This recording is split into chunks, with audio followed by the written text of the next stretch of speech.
እስከዚህ ድረስ ልጇን ማየት እንደማትችል ዶክተሮቿ አሳወቁ። የፊንፊኔ ከተማ አስተዳደር ምክትል ከንቲባ ኢንጂነር ታከለ ያላችሁ ከሁሎች ጋር ጤና ይስጥልኝ ተመልካቾቻችን በያላችሁበት ሰላም ይብዛላችሁ እያልን ከኢቲቪ የዛሬውን ዜና ይዘን ቀርበናል። ከዜናዎቹ ጋር መራቂ ሳ ዛሬው ዜናችን እስከ አሁን የተከታተላችሁትን ይመስል ነበረ። በየቀኑ ዜናዎቻችን እንዲደርሱ ዩቱብ ቻናላችን ሰብስክራይብ ያድርጉ፣ ፌስቡክ ፔጃችን ላይክ፣ ፎሎ ያድርጉ። ኢትዮጵያ ፌዴራል ዲሞክራሲያዊ ፓርቲ ተወካዮች ምክር ቤት አስቸኳይ ጊዜ አዋጁ አጸደቀ። ሚኒስቴሮች ምክር ቤት ኮሮና ቫይረስ ወረርሽኝን ለመከላከል ኢትዮጵያ አስቸኳይ ጊዜ አዋጅ ተግባራዊ ማድረግ እንደሚያስፈልጋት ከስምምነት መድረሳቸውን ውሳኔ ማስተላለፍ ታወሳ። አዋጁን ተግባራዊ ለማድረግ ለሕዝብ ተወካዮች ምክር ቤት ከዛሬው ዜናችን እስከ አሁን የተከታተላችሁትን ይመስል ነበረ።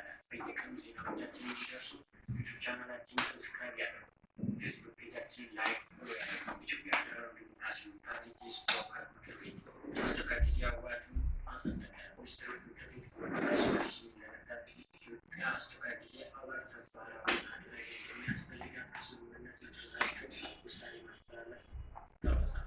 አዋጁን ተግባራዊ ለማድረግ ለሕዝብ ተወካዮች ምክር ቤት ቀርቦ መጽደቅ ስላለበት ዛሬ በአካባቢው ሁለተኛ ልዩ ስብሰባ ምክር ቤቱ የቀረበውን የአስቸኳይ ጊዜ አዋጅ በአንድ ድምፅ ተጠቅሞ በአብላጫ ድምፅ መጽደቅ ችሏል። ባለፈው ሳምንት የቻይና ሺንጂን ከተማ የውሻና የድመት ስጋ መሸጥ በማገዷ ዜናዋ ነበር።